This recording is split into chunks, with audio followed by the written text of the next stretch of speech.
Many of you know I am a Canadian, and I have been living in the States now since 2014. And one of the things that I have grown a great appreciation for is the servicemen and women of the United States. Living in Canada, our perception and the news we get isn't true or accurate of what people in the service in America are committed to, what they go through, the sacrifices they make. So as a Canadian, I am grateful for the servicemen and women of the United States, and I appreciate their service. Today is a very special episode. We're going to be talking to a veteran and the CEO of an amazing organization for veterans called Combined Arms. And what we really want to dial into today is, what are the pros and cons of hiring people that have served? And as a business owner, how can you utilize them better in your business? And maybe what are some of the accommodations or ways to think about integrating them into your business? So I think this is going to be a really interesting and insightful episode, and I can't wait to get it started.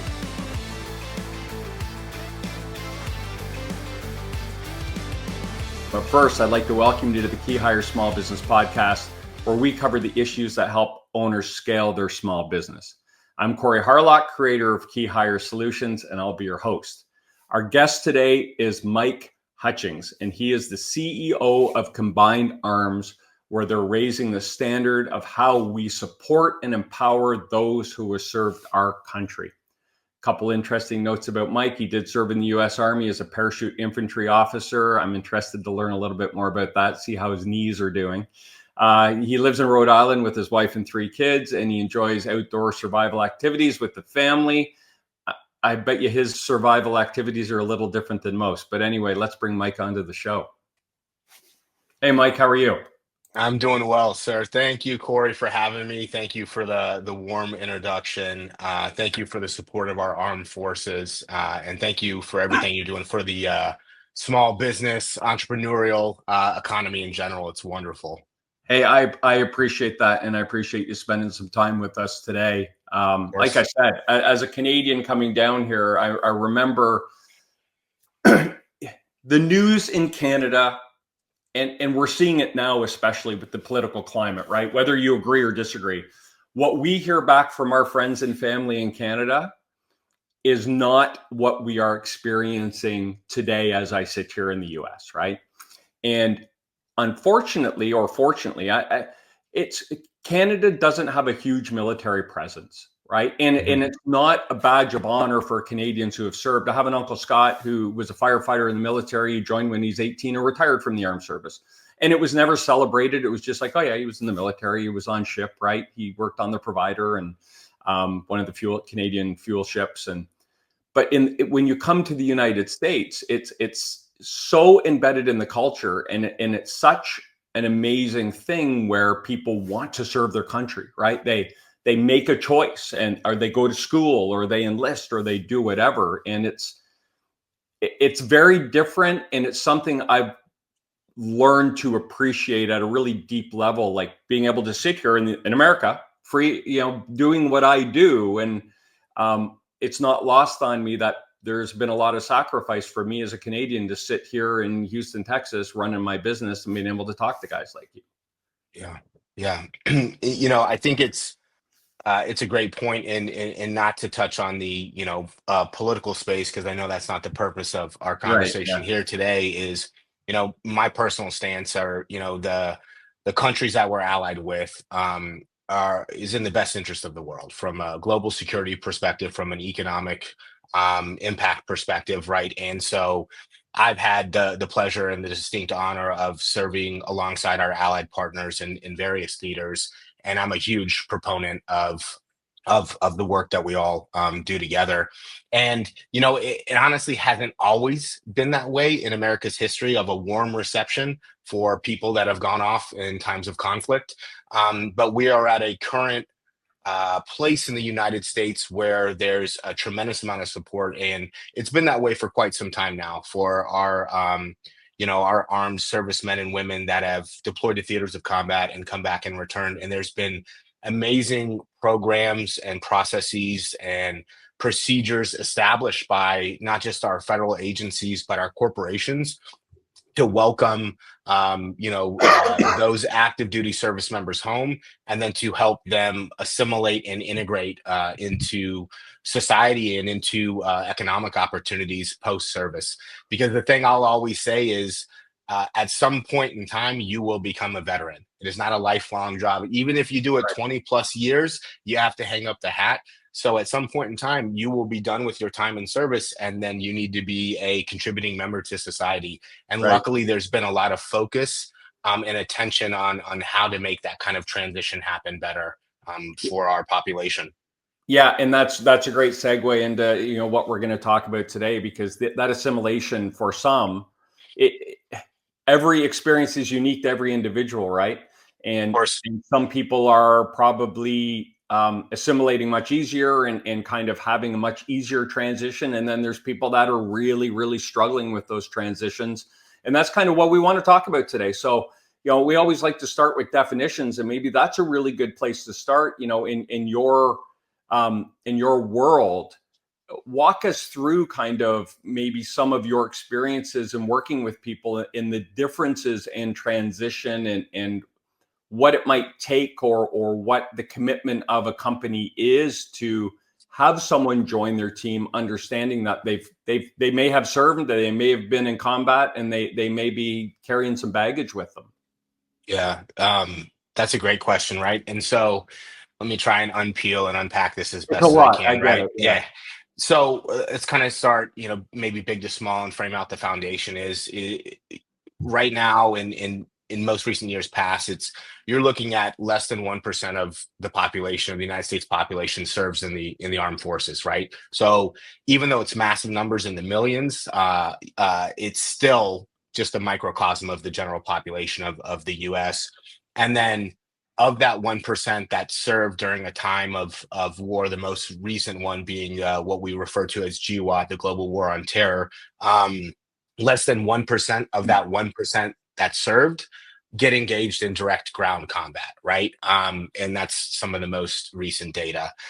So, there's a lot kind of going on, and a lot of the mechanisms of our armed forces are supportive and critical and necessary infrastructural entities that stand up to empower and support the warfighter, right? All your logistics, your fuel specialists, aviation mechanics. So our armed forces has as many niche and unique jobs that are incredibly transferable if you can find the right way to navigate it, just as the civilian sector. And so you hit the nail on the head that individual results may vary, right, on the transition piece. So let's talk a little bit about kind of what transition looks like.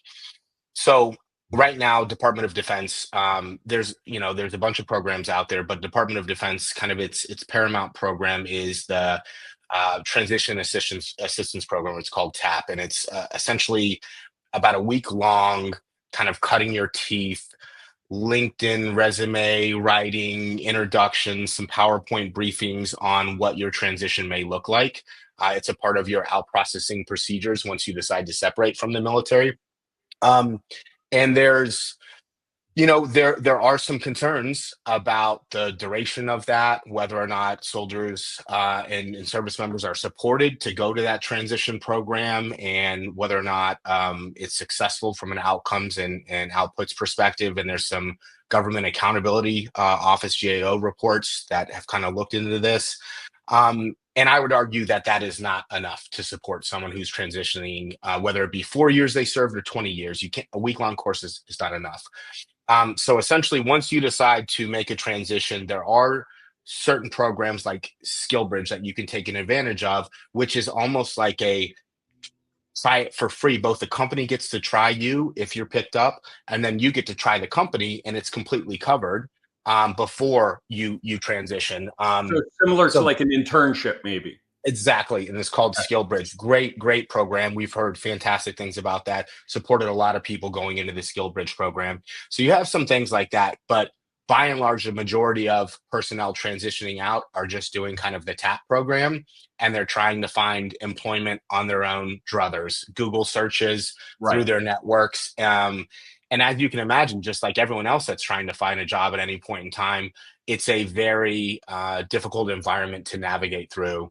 So to kind of give some more of the contextual metrics, if we're looking at someone who's going to be a veteran, right? They're transitioning from active duty, and they're made the decision to leave the service. Right now, there's 11 federal agencies with 45 programs that support veteran transition. At the state level, you're about 56 different agencies, because it includes territories as well, that have state programs that are comprehensive, not just career search and placement, but a bunch of other benefits and things that they can provide, claims, education. Then you look at the nonprofit ecosystem, there's 45,000 registered veteran nonprofits in the US right now that are providing services for veterans. Of that 45,000, look, there are about 30,000 that are installation and post commands of the American Legion, Veterans of Foreign Wars, VFWs. But still, we're talking a massive ecosystem out there. If we're looking at counties, there's over 2,000 county programs across the US for veteran support mechanisms that cover career search and placement, starting your own business, things of that nature.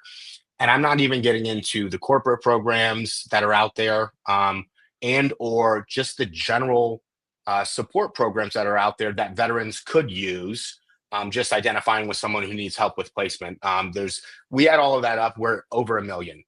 So the biggest issue is actually, how do I navigate this to find the resources that I need to get whatever I need taken care of, right? Whether that's employment, whether that's starting my own business, whether that's using my education benefits, whether it's mental health services, marital counseling services. Sure. How do I navigate this ecosystem? So transition in general is not just the employment piece. This is a full whole life continuum of care, from a massive change, typically to an environment you're not familiar with, right? So you leave your last duty station, and most people are either going to where they can find employment, right? So no or limited social connectivity, unfamiliar with really the to the grassroots level of what the company's actually doing on a day-to-day business, unfamiliar with the employees there, purchasing a home for the first time, because it's all been military housing before. That's a potential as well. So a lot of life changes. So I can give a personal vignette where I have like a success story, but almost not, right? So I was served as a parachute infantry officer, and it's funny because on paper I don't think I ever should have been hired. I majored in German at Virginia Military Institute. Right, doesn't transfer very well. Played football while I was there, and then really aligned myself to serve in that infantry officer position. One of the parachute infantry regiment was able to make all of that happen, and then really my job was to lead people in combat, in direct ground combat engagements against the enemies of our country. That's actually in our doctrine, to close with and destroy. And then went overseas and did that in southern Afghanistan, and learned a lot of things, right?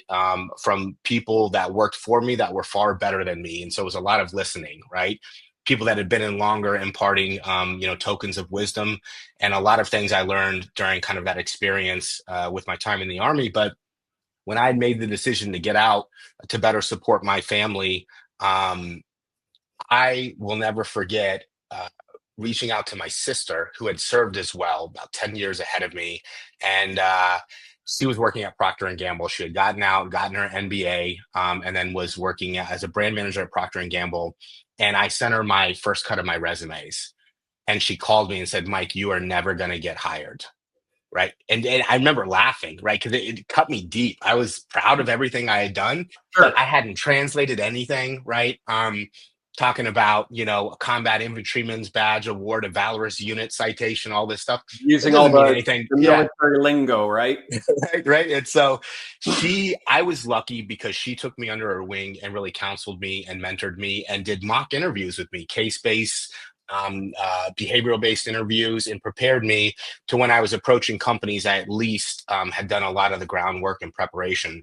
So ultimately, I ended up getting hired by General Electric a year before I even was slated to leave the military. So I dropped my papers. I had about a year.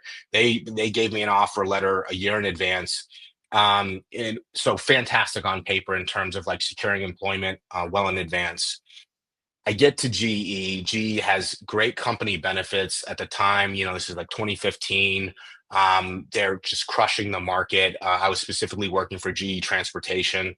And I get to the company. I would say I acclimated and assimilated well. I left all the military jargon behind. I just tried to focus on bringing the key components of leadership and key positive things I experienced in the military and leave kind of the bad stuff behind and bring that with me, and then just be open to learning and asking questions and working really hard. And I did that, but where I ended up having a problem later down the road, I was successful, very successful in my corporate career, was when the other things from the military I hadn't taken the time to focus or think about from a health perspective, how beat up my body was from what I did even as a young individual. From a brain injury, mental health thing, there was some components of things I needed to get resolved and work through, and I became so focused on working with the company, I put kind of that health and wellness aside. And it, ultimately to me was just a good learning point in maturation as well of you got to take care of yourself, right? You got to take care of the company and impact the bottom line of the company, but you also have to take care of things going on at home, things internally. And so it just became a life lesson for me that while you can have something that on paper, if people read my resume or my bio now, they'd be like, wow, incredibly impressive. But they wouldn't see the hurdles and things I had to navigate through. That is just kind of my own personal story. Every single one of us had those. And over 250,000 servicemen and women leave active duty every year. So we have 250,000 deviations of that story in some form or fashion, right? Sure. Yeah. So I think it's fascinating environment. It is. And then as you were talking, the thing I was thinking of is how, you didn't understand how to break all your information down and make it relatable to someone who wanted to hire you. Right. But on the other side of that, as a business owner looking to hire, I feel, and I've experienced it because I once asked someone from the military who was in the Army Rangers about, do they make all of everything confusing on purpose so people can't figure out the hierarchies and what's actually going on in the Army from the outside, the armed service? And they kind of said, yeah, they do. That's why we do that, right? Like it's a complex system because we don't want everyone to know exactly how it works, right? Of course, yeah. But that works against you when you come out because no one knows how it works. So when I'm looking at someone and thinking, well, what is it they really do? And then if you're not able to break that down in simple terms for me, I could talk to you for 20 minutes and go, that's great, but I still don't know what it is you were doing, right? And that makes it hard for someone to say, hey, I understand what you do, and I think there's some transferable skills here to bring on. So I think there's work has to be done on both sides because it's not fair to put the onus on the service person to say, you need to be able to break everything down for us. I think there's some onus on our side to say, okay, let's kind of ask the right questions and try to get through to what is it truly that we're trying to do here. Yeah, I think that's a great point. And I agree with it, Corey. I really do. The stance I have, I think, is similar to yours, but I envision it the way it resonates with me is if I'm going on a vacation with my wife abroad, let's say to Portugal, that's our annual vacation. It's on me visiting that country to pick up some key phrases, some lingo, whatever, because I think it's a respect thing for me, right? I want to be supportive of the cultures that I'm visiting with, and not do anything miscalculated, or that could be seen as a slight. So I think, in my stance, it's on the veteran and the systems of support for the veteran and the transitioning veteran to do that, right? But it's also helpful when you go to that country and people are willing to work with you, Right. just as you have mentioned, right? Reciprocal, right? Yeah. Exactly. So let's kind of talk. I mean, you've done a really good job outlining, and thanks for sharing your personal story. I appreciate that. I'm sure people will as well. We always like to talk about mistakes as a small business owner or a business owner, and I want to be committed to helping people that have served and bring them into my business. From your experience and through what you've seen, what are some of the common mistakes people might make when they're just trying to do a good thing, but maybe they're not thinking it all the way through, or they're not asking the right questions, or they're not setting the right expectations? So I can answer this kind of from two sides, if you don't mind. One, I think, is Go ahead. potentially the business owner or a hiring manager, and one is on the transitioning service member, if that's Sure. okay with you. That's great. So I'd say, the biggest mistake from the transitioning service member perspective is the mistake I had of not doing enough kind of homework, right? There are systems of support out there.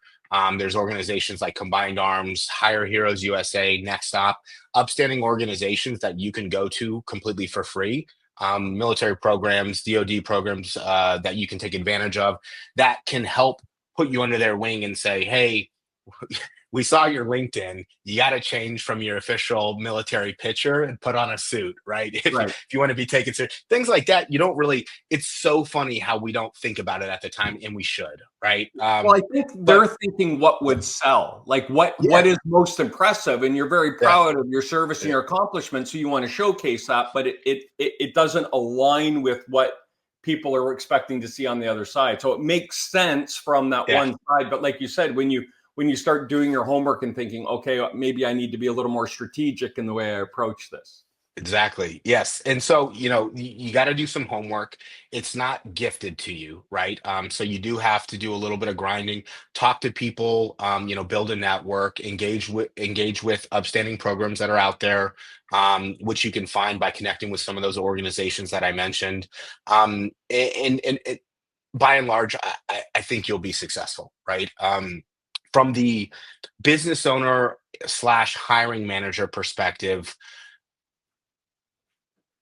I think there needs to be an air of caution, of reverence, that doesn't detract from accountability in a hiring process, right? So what I mean by that is, just like any ecosystem and anyone in the world, not everything is all good. So not all transitioning service members are going to be great employees at your company just because they served. It could be the wrong industry for them. They could have been scumbag in the military and skated by, or had administrative proceedings. Like, to millions and millions population, this stuff happens, right? Yeah. So I've seen and been a part of interviews in corporations where it's because someone was in the military, they translated their resume well, they put on a suit, they almost got a little bit of a pass in the interview process, where you should still ask the hard questions, right? You should still ensure that individual has researched the company and understands certain things. And so, you make your future veteran employees better and your company better by holding everyone accountable during your interview and selection process. Okay. This just jumped in my head. As a business owner, I'm interviewing a veteran. Sure. What am I allowed to ask them about their service, and what should I not be asking them about their service? Because people might get curious, or they might not know, or they might, well, tell me about your time in the military, and what are they looking for, and what's acceptable? Because we talked right off the top. Some people are not comfortable talking about their service, and some people are, right? And so there might be some gray area there too, because I always go back to fear, right? People might see a veteran's resume come across their desk and think, I don't know anything about the military. This confuses me. So I'm just going to pass on them and find someone who doesn't have all this on their resume, right? Because it would be, maybe they perceive it as an easier interview, easier integration, whatever it is.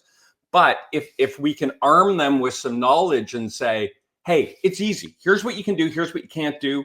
Right. Just like before we got on air, I asked you, are you comfortable talking about this stuff? Because I would never want to put you in a position where you're uncomfortable. So as a business owner sitting there thinking, well, this is all great, but what am I allowed to ask and what can I ask? What advice would you give them? Sure. So I don't want to be the, step in the role of the key spokesperson for the, 20 plus million in my community, but I've been working in this ecosystem for quite some time now, and I have yet to come across a veteran who doesn't want to talk about their time in service and is not open to answering questions about their time in service, what they did, where they were at, what does that job actually consist of? Can you help me understand what an 11 alpha is? Oh yeah, well, this is what it means, and this is what I did, and yeah, I served in Iraq, Afghanistan, Syria, or I never deployed, I was stateside, which is fantastic too, right? There's different variations of what you're asked to do by the federal government.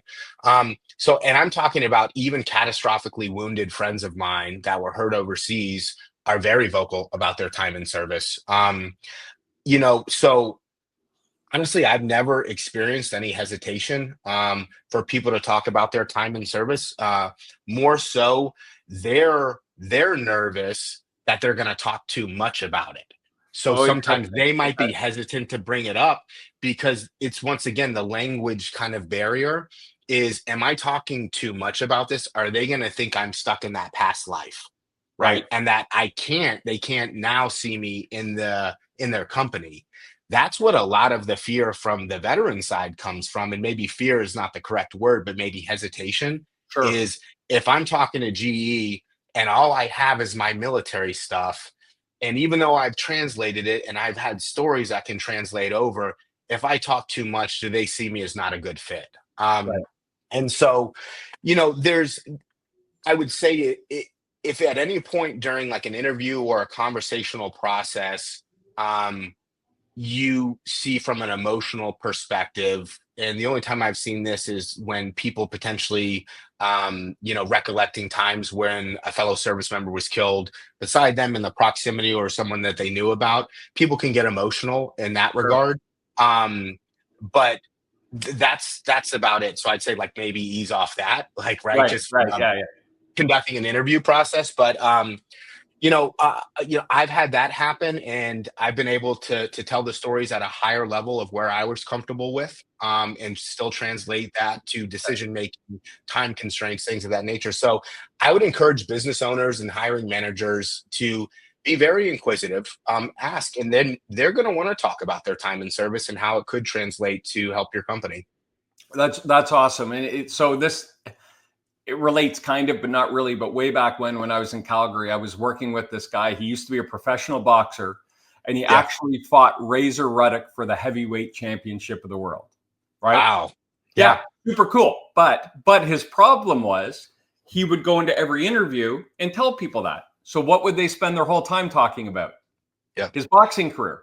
And he never got an offer. And he said to me, he said, I think it's, he was a black guy, right? And he said, I think I'm being discriminated against. And I said, I don't think you are. What I think is happening is you're talking about boxing and not your skills you have for their job. And they're probably saying, man, that guy's incredible, but I don't know if he has the skills we need because he didn't really talk about that. So what I advised him to do was, if they asked him about his boxing career, say, man, when I'm working here, I'm happy to go take you to lunch and tell you all about it. But I'm here to talk about IT today, right now. Exactly.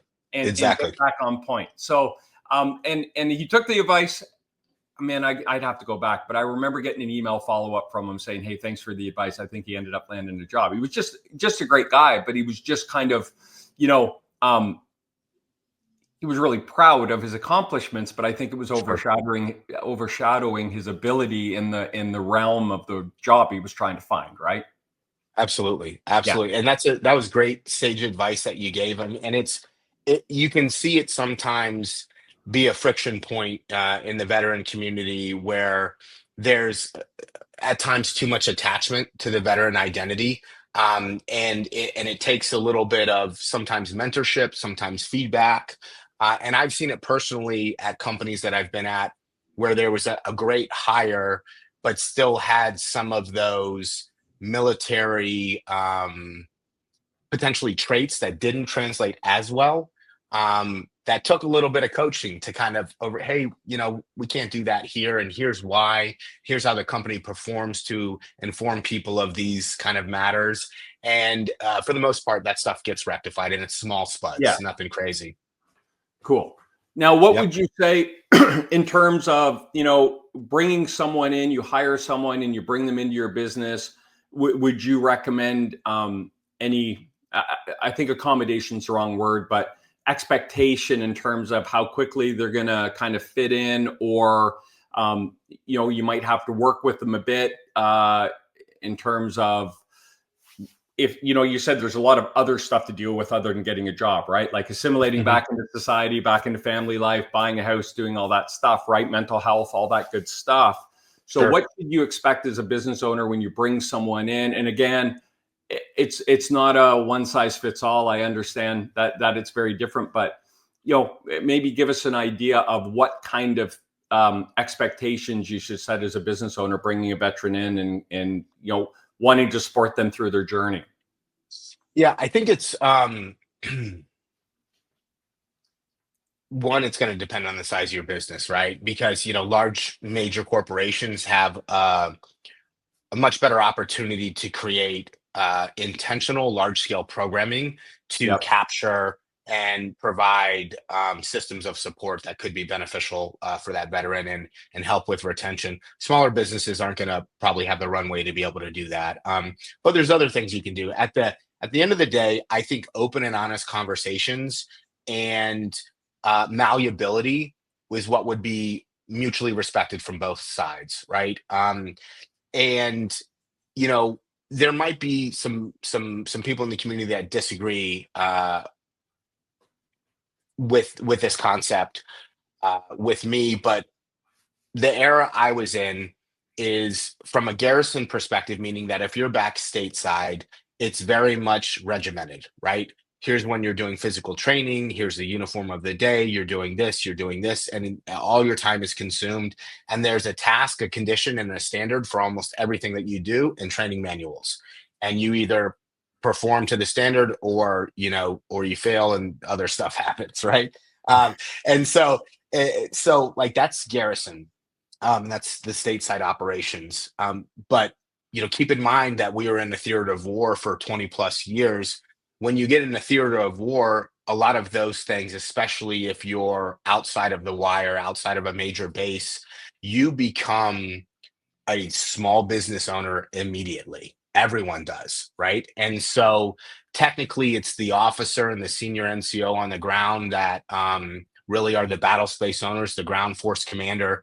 But think about all of these entrepreneurial businesses getting pushed out into different markets across the US and saying, you have $1 million seed investment and your job is to grow this, 10x in the next 12 to 16 months. And here's other things you need to accomplish. So you will get high level metrics, but then you very much become an entrepreneurial force of nature and operate almost as a complete entity, right?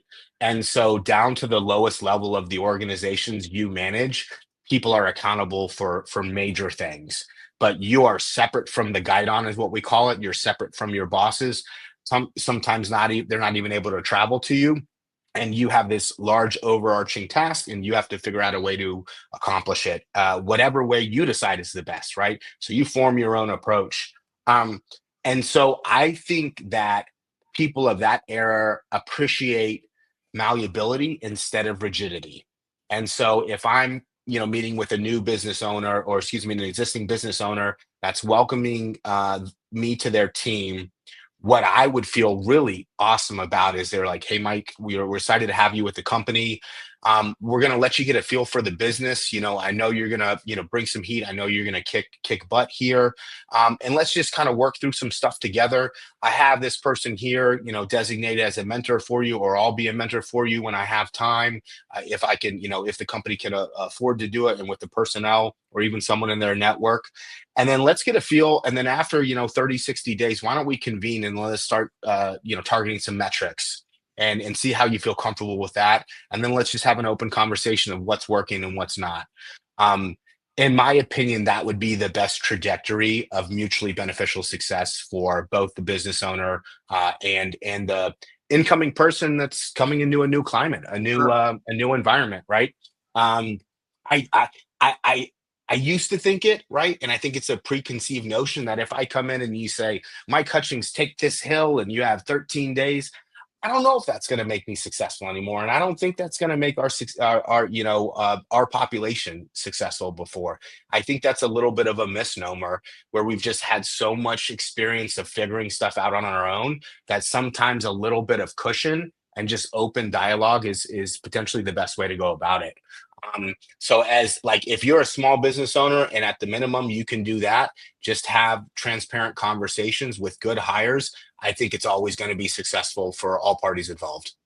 Well, I think you just made an incredible distinction that I wasn't aware of. So people that have seen combat and been out in the theater of war, they come from a highly structured environment and then they're just turned loose and said, hey, figure this out.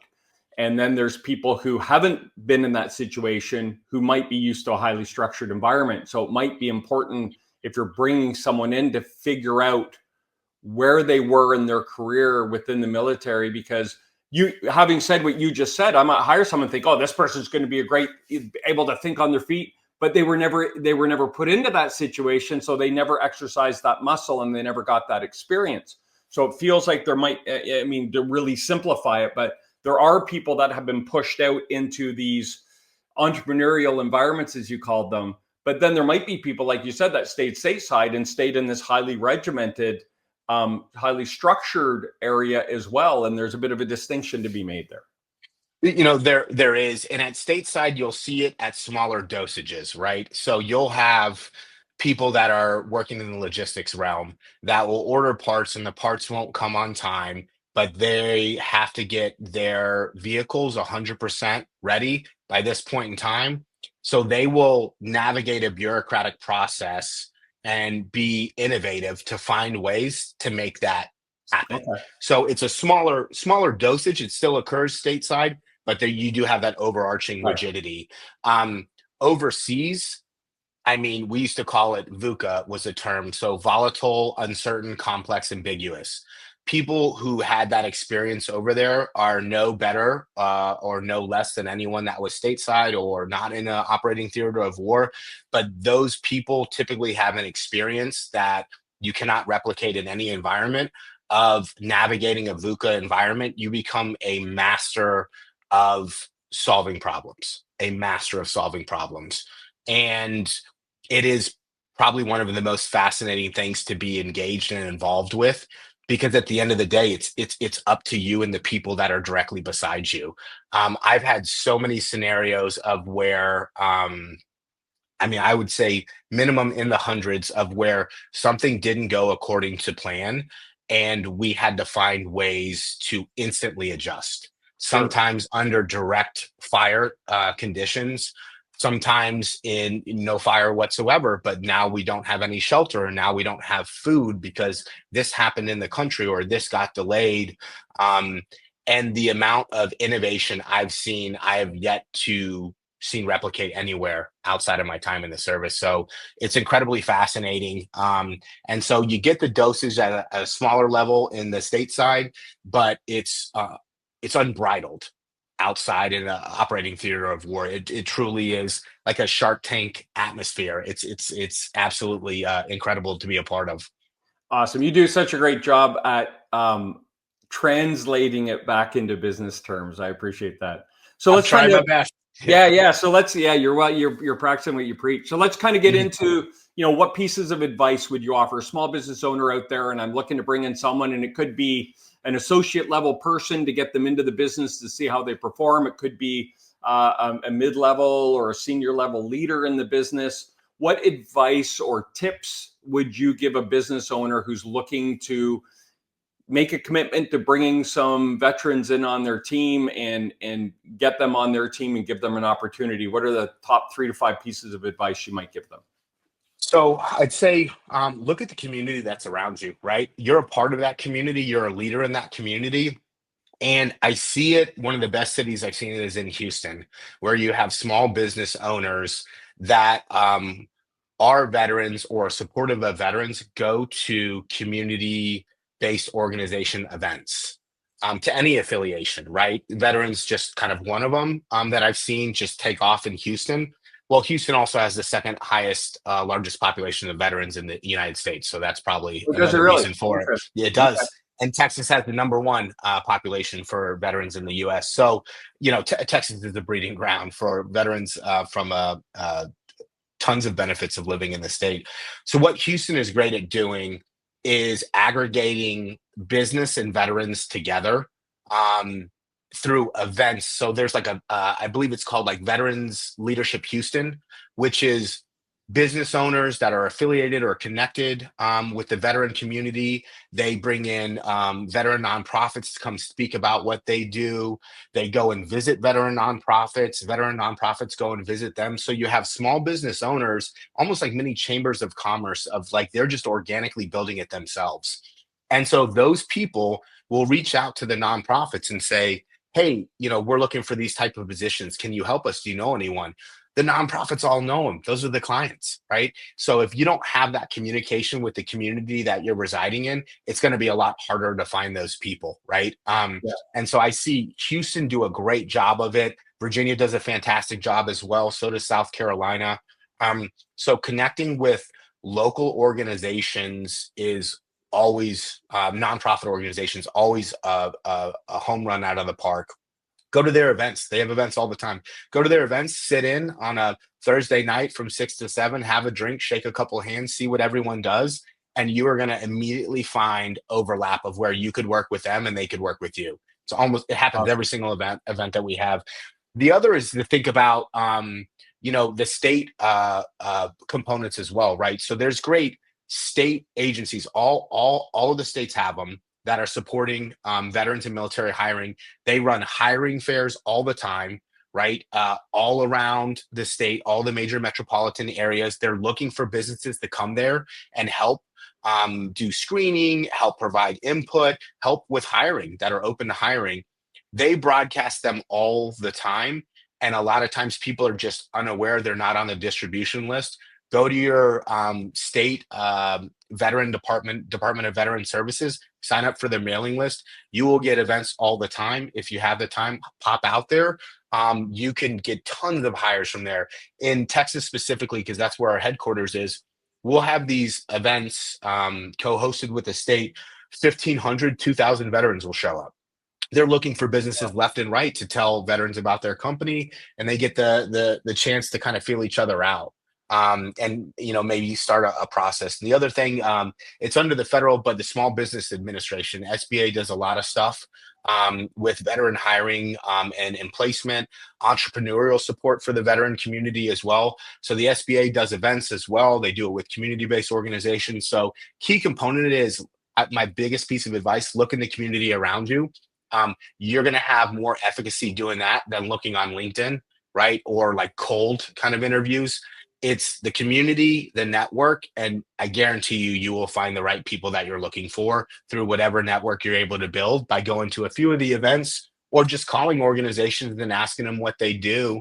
And if they can't help you find talent, they will know someone else immediately. They'll be like, oh, you need to talk to Hire Heroes USA. Here's Ross Dickman's number. I'm going to send it to you. And then boom, one of the top, career search and placement agencies, completely free. Right. So that would be my top piece of advice, Corey.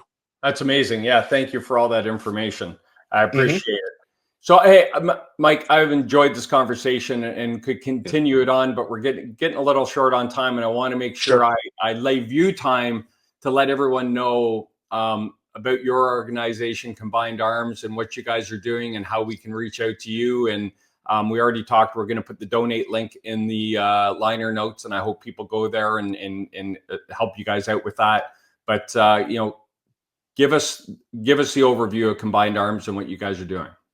Well, absolutely. And thank you for including the donation, component of it. Everything is welcomed. Everything is incredibly helpful for the people that we serve. And so Combined Arms, we exist to really serve as a one-stop shop, single point of entry for all social service resources that veterans and military families ever need. So we built a proprietary, smart, intelligent technology platform for veterans to come on and basically say, hey, I need help with career search and placement. I need help with physical fitness. I need help with my benefits. I need help with education. Anything you can think of, it is a trusted, vetted and validated network of the top performing service providers out there. You can connect directly to, just like an Amazon shopping cart experience, but it's completely free of charge. And then that organization is held accountable to start and deliver the services to you. So that navigation complexity, hyperinflation, oversaturation I talked about earlier is like, where do I go when I need all of this stuff with millions of resources out there? You go to combinederms.us, create a profile, takes about 2 minutes, and you will only see the resources that can serve you, that can help you, and you will be taken care of. So we have now served over 100,000 unique individual clients on platform, great outputs, great outcomes, and all throughout the US we do this. So we're here to help. We built this, we're run by veterans, founded by veterans. We built this because we weren't happy with the transition process, so we decided to make it better ourselves. And we built something that right now is serving veterans and military families in all 50 states, 2 US territories. So thank you for the time. Corey, I really enjoyed the conversation. It's been great.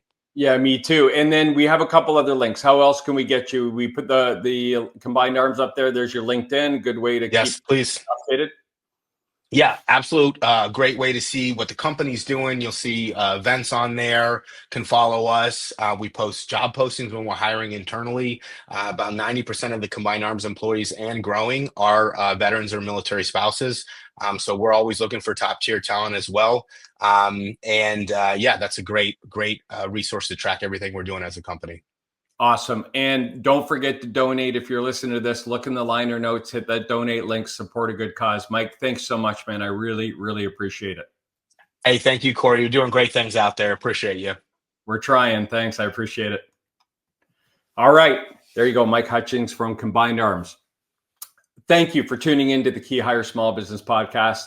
If you got value out of today's episode and you want to keep up to date on our new content, make sure you leave a comment below, you subscribe to the YouTube channel. Let us know if there's any other topics you want us to discuss. We're here for you. If you prefer to listen to your podcast, you can find us on Apple, Spotify, or your favorite platform by searching up the KeyHire Small Business Podcast. Thanks for listening. I'm Corey Harlock. Until next time, stop grinding, start growing.